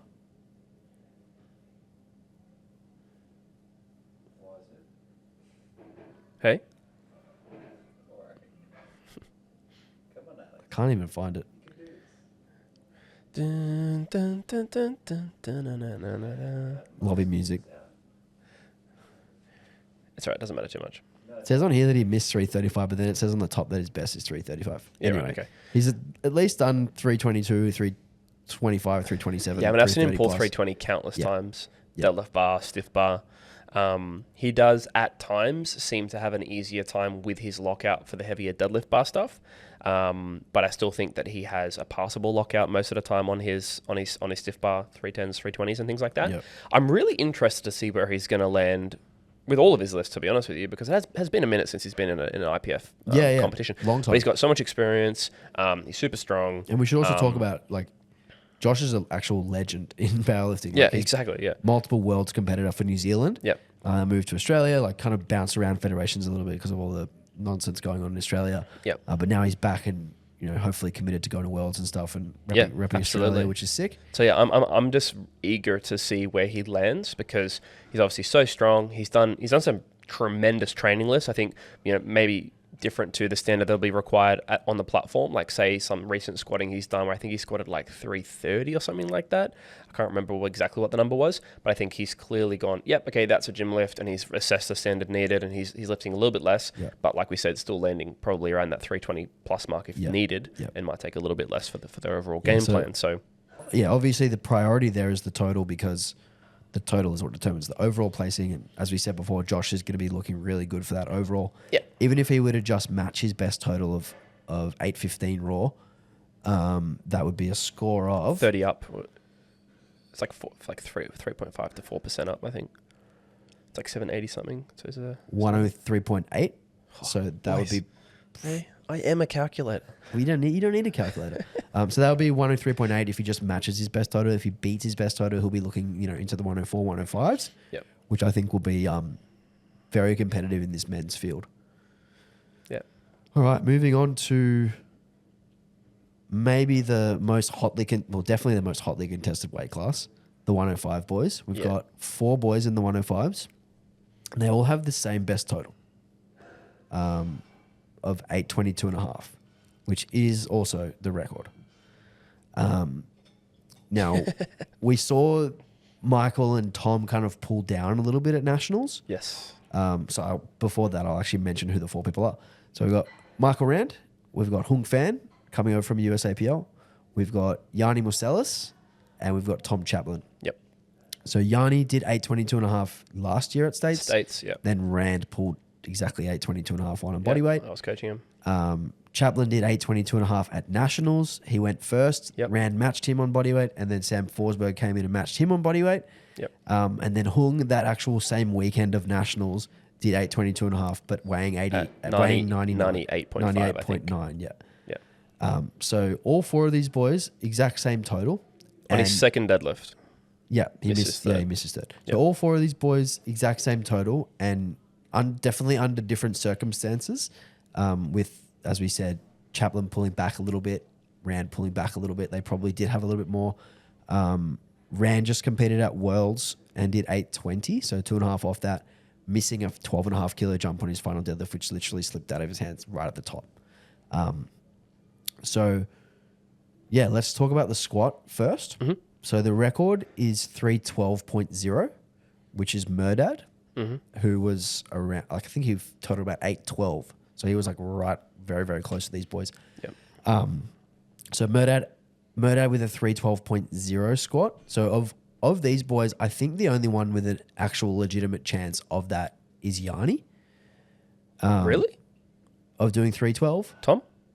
I don't know about 312. What's he done? 305. He's 305 at Nats. Look, might have had 5 in it. Okay. And so I would say Tom's a good chance at that. Okay. He also is like probably like all these boys are super strong, and all these boys on a strong day I think are right there. Tom for me is the one carrying the most long-term momentum, and so I would definitely be putting his name down for that record personally. Well, looking at the open powerlifting as well, Hung's done 310, weighing 105.9. Yes, Hung is also one. I'll eat my words. There's 3 of them in the running for this record. I think I would say like agree with you that Yanni would be the first one out of my mouth to say who's the most likely to be in that zone. He's looked like he should be squatting 320 at points, and so I think if he turns up well, I think Yanni will be the strongest squatter. Yeah, just whether he makes this or not. Yeah, exactly. And how his prep's been, like he tends to keep his prep pretty veiled. And then Tom, I think that if he's pushing more relentlessly and not being quite as conservative minded as he was at Nats, and I think that team, that partnership probably have assessed and recognized that and hopefully worked on that. And I think if we continue to see a more competitive package from Tom and him actually pushing harder in the squat to start with, I could definitely see him getting there. The thing with Tom, like from my perspective, is like he has such a good tanky squat is the way I'd describe it, is that it's like he could just squat a truck. Like I feel like if he's on, he could squat something huge, you know. And he does something I've noticed when I watch the training that he does post is he has some days where you can literally see the fatigue sitting on him because there's no leakage in terms of the efficiency of his squat. Some days his squat just sits low in terms of the ability. Some days he just looks crazy. I'm like, what is going on here? The variance is incredible. Just fresh. And again, when you time it correctly, I think if he comes in well, like I could really see him do something big there. Yep. Hung, I see as less likely to like go there because the recent squat's 300. I think if he's good for 307, 310, and he takes that and plays that longer game, he's that other runner for the competitiveness with like Takua. Yeah, on the podium, But he's also the best deadlifter as well, so he can kind of sit back and build a subtotal and not worry too much about maximizing. Mindful that like all these 105s are going to be closely competing with each other to get the best percentage and also be the winner of the 105s. Not discounting anyone there. What I'm saying with Hung is that the squat is not necessarily the one where I expect him to go and try and squat 315 and be super aggressive with it. Yeah. I expect him to add like 5, 7 or 10 kilos to his recent squat to then, push on with, I know he's made move the bench soon, I know, but he's made great bench progress for the extra weight and he's the biggest deadlifter. So yeah, squats wise, I feel like there's a few there. Yeah. And Michael's done 300 as well. Michael hopefully hits a good squat. Yeah. He's kind of been around 300, 295 or 300 for a couple of years. What did he squat at States? He did 300 at States. Yeah. Sorry, he did 305 at States. 305. See, that was an interesting one because he had a really good performance there on the squat. And if you could take that prep and go, okay, let's say he improves slightly on that, once again, he's actually right there at a potential 307, 310 squat. I'm just going off the recent because he did 295 at Worlds and it was right on the money maximal. Absolutely. Not 2.5 absolutely. But such as it goes, like when someone has achieved a certain lift, all it takes is a well-connected prep to be back there. So it'll be interesting. Yeah. He's also in his backyard for this one, not, Rand's obviously in terms of Sydney. like likelihood, I would definitely expect Yanni to come away with the Scott record.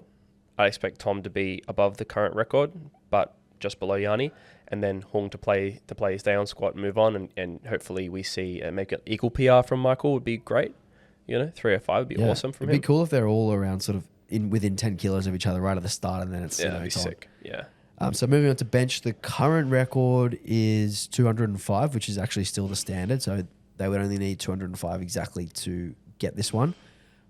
Rand's best is 200. Hung's best is 185.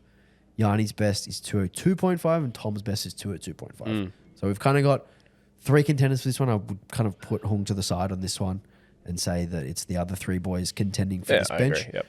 And again, I would actually put my money on Yanni to be the one that ends with it. He's kind of the one who seems to have the most sort of in his tank on bench press. Tom actually benched 200 really, really nicely at Nationals, played it conservative, probably had probably had 5 left. I think I saw Tom bench 202 in training the other day Yes, as well, so he's yeah. looking on form. Yeah. So Tom and Yanni as sort of like the favourites for this bench record, with Rand kind of chipping at the heels. I haven't seen as much of Yanni's training this prep. He was training heaps more at BT last prep. Haven't seen much of him this prep. Last time I saw him benching, I know he was having some troubles, but then just as he started training elsewhere again, he was saying things were feeling better again. So I think I'd expect Yanni to be coming in on form. Yeah. I'd honestly expect all these guys to be coming in on form. Like I would never, without knowing that their lifting hasn't been going well, I'd never be expecting otherwise. Yeah. I can talk most on Tom's training because he posts the most of it and he's actually looking on fire. Yep. Yeah. I mean, Hung posted 8:35 in training, I think it was last 8:40. block, 8:35 or 8:40. Yeah, I think it was 8:40. Yeah, and like Hung's someone who does have a tendency to train and I guess like produce a lot of training fatigue and do his performance weeks in those weeks, and then scale back quite hard and generally come in a bit stronger. Yeah.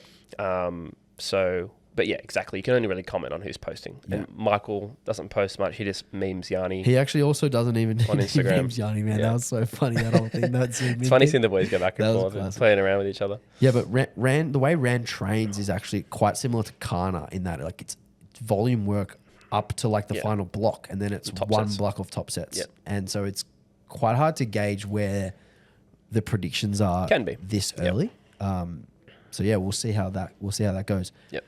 Deadlift, the current record is 345, which is Sam Forsberg's record. Yep.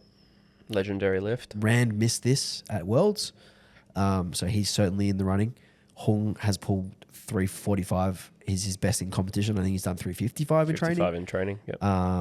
Yanni's best is 310, so he's out of the running for this one. And Tom's best is 317.5, so he's probably out of the running for this one as well. Yep. So yeah, it'll be really interesting I would expect that Hung is the last to pull, and he'll have the final say. Yeah, and he won't mind me saying this. I have had discussions with Hung. He was training here the other week, and I've said to him, "Oh, look, if it comes down to it, and you need to pull to beat the other 105s, or pull more to try and beat overall, which would you choose?" And he essentially said, overall. And I had the same conversation with Yanni yesterday, who I coach. Yanni's out in the 84 women's, and I was like, "Oh, if it's X number, will we load it?" And she's like, "Yes." Like she literally said, "Load whatever it is," which is like obviously not what we're gonna do. Like there's obviously got to be a limit somewhere, but no limit. I mean, that's part of what's going to be exciting. 300. I think that's part of what's going to be exciting about it. Like, yep, we've seen a 345 pull from Hung in competition. We've seen the 355 from him in training. Stars align. Can he pull over 360? Will he need 361 to win or to podium what he wants to podium, and maybe 356 to beat the 105s? You know what I mean? Like that's going to be cool to see. That's the beauty of having the big pull at the end, is you just do the maths correctly and you just pick the half kilo increment, and it's pretty fun at the end. Yeah. Cool. So as we mentioned, Hung's definitely a contender for the podium alongside literally all 4 of these 105s. It'll be interesting to see who comes out of the 105s and whether that's enough to challenge Kana and to challenge Josh Takua. I think as well, the thing with the 105s, a couple things that I think make this class really interesting right now, and there are other things that make it interesting in the future, but is that a lot have gone under their capacity for reasons. And we've said this is the difference between like national and international versus this event. And I also think that the variance in performance when all the variables get nailed down correctly versus not quite right, because the total is larger, there can be bigger variance as well. So you can see someone roll in who did more conservatively at nationals but had a good day and was strong, has prepped really well since, and then the stars really, really align for them and produce a massive total. So that's part of what I think is exciting about it too, is you really can't count anybody out. And I hope that all of these 105s really throw their full weight at it and try to really empty the tank, because it's the kind of event to do that. Yeah, I'm really, really excited for that. Thanks, Chris. We're back. You all done the wee time? Yeah, sorry, I need another toilet break. It's been 38 minutes since the last I one. know. So bad. All right, so final lifter of the men's, Sam Butterworth, lifting on his own in the 120s. Yep. So recently came second at nationals with 830 and attempted a 273 deadlift for the win, which was like 373 deadlift. Sorry. was going to say 273. Such a big number. Yeah, bro. 373 deadlift he attempted for the win, which got to just below the knee. Wasn't crazy far off. Maybe 10 kilos off. I don't know. Hard to say. Hard to say. But overall, he didn't have a great meet. And even the fact that he was still able to load something for the win after not performing very well on squat and on bench probably tells us that he's a lot closer to that total record than we probably thought. That 830 is not really indicative of where he was at, obviously because he took a 33 kilo jump to the final deadlift. So yeah, I'm really excited to see how Sam goes because he's actually a chance at a few records as well, particularly the squat deadlift total. So squat record is 322.5. Recently did 315 in training. I don't know if you saw that. I did. Very nice. The training's been looking super great. smooth. Yeah. He's been training really well. He only squatted 305 at nationals, and that matched his best all time. But that was definitely a down day. And 315 was great. I wouldn't be surprised if he attempted that 322.5 because it is the standard, so he doesn't need to go over it. So yeah, I think that's probably his goal. Like his first thing to tick off for the day would be to attempt that. What do you think there? Yeah, I would expect that if the best is 305, which is what you just said, right? That it might be the ultimate goal if everything feels perfect. But I would not be surprised if, because, Sam, I think, is most likely coming into, maybe achieve records and get some prize money and things, but it's also an opportunity to do a, high level meet to keep preparing himself for nationals and things like that. And I would dare say that if you asked him, that would more be his priority. So creating a runway to where he might be able to squat 325 to 330 at nationals might look more like taking 315 or 317 at this comp. Yeah. So I'd be interested to know if that was even on his radar, although I wouldn't be surprised if it could be on his radar. Do you know what I mean? Yeah, totally. That's where I think it just comes down to priorities. Like, does he care more about building the total or does he actually want to knock that off? Because I imagine that's a record that, Josh did 320 at Worlds. He's very close to it. Tristan Sunday, he's pretty close to it. Sam's obviously close to it. So it's not like he's going to hold that for a long time or anything. It may not be worth attempting it. Like you said, it may be better off for him to go 312, 15, 317, and get his day off to a really good start to then get closer to that total record. Total record, exactly. Because that's probably the main goal, I would say, for Sam, is to put up enough on his subtotal to then be able to pull something that allows him to hit the total record. I would expect that would be the mindset, especially because there's such a big gap from where his previous best squat is. I would expect him to come in and take a big jump from that 305, but not necessarily to be too worried about the squat record, hunting the thing that's probably very important to him, which is to be the biggest total in the weight class. Yep. Heading into nationals, because I don't think Josh is doing another competition ahead of nationals. So he's not. Coming he's coming here to spot and load. Yeah. So look, coming in with the biggest total, I think is way more important. I mean, obviously, if he hits a squat record, he sets himself up too. But the risk of missing it and not achieving that total record, I don't think is worth it. Yeah, like we said, he was, within earshot of winning and essentially setting the total record. Yeah. Only squatting 305. So if it's 315, it's actually very, very close. So bench for Sam is best. His best is 190. The record is 217.5. So we won't even talk about that. He'll be looking to just go 6 for 6 and pick up enough kilos to then. What did he bench at Nats? He benched. I should know this because I know that the 190. I know that the 190 was a surge, and then he had a bit of a dip from there, or maybe he benched 2 in training. He benched one. He did bench 200 in training. Yeah. He benched 190. The comp before at Queensland States, and then he missed 190 at Nationals. Got it. And he actually kind of just fucked it up. His 185 was okay. He went +5. Yep. And he kind of pressed around it and pressed forward, and he got really, really close at lockout, but wasn't quite there. I've seen a lot of his squats and deadlifts this prep. I haven't seen a lot of his benching this prep. No, neither. Have you? No. No, I haven't. So look, see how he goes. Hopefully he can come in and hit a nice little PR. That'd be great. And that would continue to set him up really nicely. Yeah. What would he need to pull for the total record if he got 317 and 192? 317 and 192. Let me just... What's the total record again? 862.5. 862.5. 192. Sorry, say the total record again? 862.5. Shush. 862.5. Yeah. Take 192. We said 317. So he would need 352.5. 352. Yeah. Which is to equal. He would need 352.5 to equal, so 353 353 to take the record. Yep. The standard is 352.5. So, Got you. Right. Okay, so that's right. I wouldn't actually be surprised if, if Sam has a good day on the subtotal and he's like 315, 317, 190, 195, somewhere in there, that he takes 352 or 353 on the second and then loads up something huge for the crowd. Like, I reckon that's probably like the ideal scenario for Sam. And then maybe he's like at 880, which would be fucking crazy. Yeah, well, that would be huge. Yeah. So, I think Sam is in a really, really good spot to take this total record. That's so cool that we're talking about these kinds of totals for 120s because that 888 has been there for so long. Yeah. And we're seeing guys coming through ready to push past that soon. Yeah, well, we've got 4 800 kilo totals this year. So Josh, Sam, Florian Locke, and then Tristan did 837.5 at Worlds. So, yeah, we're looking like there's going to be quite a few contenders to take over Cameron's best, and then maybe Cameron will come back.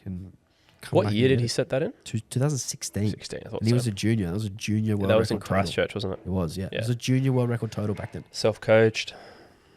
And then he got hurt a lot. And he got back up to, not to tangent too much into him, but he got back up to like 860 or so in that Hunter comp, and he was looking like he was on the way, and then didn't hear from him again. He had a lot of 860, 870s sort of after the 888, because he never really had anyone to push him in Australia, and he would just like rock up to nationals and deadlift whatever he needed on his third to win overall. Yeah, because he would go last. Yeah, I remember we spoke about this at depth when we did the whole Nats preview and how that sort of changes the mindset around pushing yourself and stuff like that. Cam kind of got messed up by the APU thing. Like he was promised a spot at Worlds and then it was pulled away from him, and then he kind of disappeared. I actually invited him to the comp, but he's getting married and he'll be in his honeymoon, so he didn't have time to prep.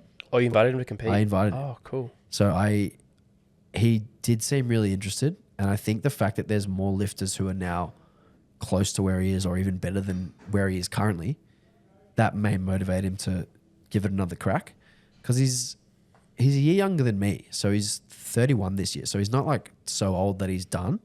I mean, I'm so old that I'm done, but he's not. So like that would be really fucking cool if Cam came back and that was an opportunity to roast him. Yeah, you missed it, Josh. So I'm really excited for Sam because I think like that total record isn't outrageous at all, and I think if he just puts up a good subtotal, he'll be able to put himself in a position to pull for it. Yeah. And then, maybe he pulls for it on the second, like I said, and then he's looking at the podium. And he's obviously the last puller. No one's going to pull after him. He might be able to nab a podium spot at the end, which would be really cool. Yeah. So if he got 4 or 5%, he'd have to get closer to sort of 900. So, I mean, I guess it will come down to it'll come down to how Kana performs and even where like Josh is putting things, because I think what also will matter is like where people are, how many reach for that, and then where they potentially fall to, whether it opens up that second and third. We saw a lot of that. We saw a lot of that at Sheffield, the males this year. Like there was a lot of misses at the end, and then I think Delaney ended up coming second or third, reaching and dropping. And he was like predicted to come last. Yep. That's the men's recap. We'll quickly do King of the Jungle. So squat. Who's going to squat the most? Probably Takua or Ewan. Yanni, I think. Out of everyone? We said Yanni would be more like that 315, 317. Yeah, Takua or Ewan. Who would I say of the two? Maybe Sam. Yeah, where do we say Sam would maybe land? 315 to 317. He did 315 in training. It's hard to say between Takua and Ewan. When you put that poll up, I put Takua down. But Ewan, man, you never know. I actually think it will be Ewan because I think Takua will play it. That's right. Safe. Yep. So I actually think it will be Ewan, but I think there's actually like 4 or 5 guys who. In terms of capability, I think that like Takua and Ewan could be extremely close there. But like what we said before, Takua likely just like holds his horses a little bit, and we end up with Ewan squatting the most. Yep. So biggest bench will be. But like Yanni, I mean, like when I said Yanni initially, like I kind of hold that too, where I'm like he could come in and hit something that's right there as well. Yeah, so absolutely. Because again, he's just that kind of guy. Especially if someone like a couple missed thirds. And Exactly. Because again, it's like that anything can happen situation. But all hitting their thirds, you'd assume Ewan. But I am very interested to see what Yanni rolls in with on the squat. Agreed. Bench. It's going to be one of those 105 boys, Tom or Yanni, most likely. Yep. Yeah, My no money would one's be on close. Yanni. Chapo maybe. Yeah, I think So close. they're going to be extremely close. Again, Yeah. it could come down to lot numbers. Like, Yep. because that record is a standard, it's 205, which means that if you put in 205, someone takes it, you don't get the chip. You just have to reattempt 205, but you don't get the record. Yep. So yeah, we'll see if any chips are played or if the coaches are aware of that rule. That's right. Because that's a really unique rule. Yeah, it's a rare thing to have to consider. Yeah. Yeah. And then deadlift, definitely Sam. Like, no question about it, definitely Sam. Definitely Sam. Unless he misses his Misses third his and third, Hung, yeah. and Hung is up with the Yeah. yeah. So Hung and Sam on a 3 for 3. Yeah. Cool. Yep. All right, Matty, thanks for joining me today. That was episode 35, I think. And yeah, hope you are all as excited for the Cup as we are. See you there, October 26th. Live stream starting just before 4 o'clock and lifting starting at 4. Very excited. Ciao.